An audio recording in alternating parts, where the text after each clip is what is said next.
নমস্কাৰ ছাত্ৰ ছাত্ৰীসকল, মই মোৰ ইউটিউব চেনেল অজয় ৰাজবংশীলৈ আপোনালোকক স্বাগতম জনাইছোঁ।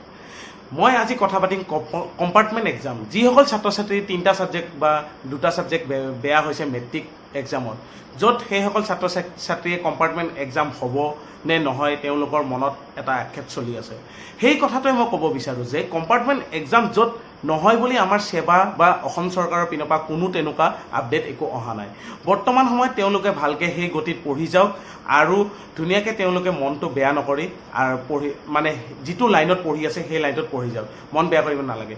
সেইসকল ছাত্ৰ ছাত্ৰীক মই এই জনাওঁ যে বৰ্তমান কোনো এটা তেনেকুৱা আপডেট অহা নাই, হ'ব বা নহয়। মোৰ মতে এই এক্সামটো দেৰিকৈ হ'লেও পাতিব আমাৰ চৰকাৰে, দেৰিকৈ হ'লেও পাতিব, য'ত আগৰ বছৰ যেনেকৈ পাতি আছিল। এইবাৰ কিছুমান কৰোণা মহামাৰীৰ কাৰণে অলপ দেৰি হ'ব পাৰে।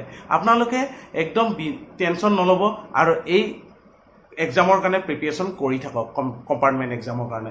এইখিনি কথাকে মই ক'বলৈ আজি মোৰ এই চেনেলত মই এই ভিডিঅ'টো দিছোঁ আপোনালোকৰ ওচৰলৈ। ধন্যবাদ। জয় অসম। যিমান পাৰে শ্বেয়াৰ কৰি দিয়ক আৰু যদি মোৰ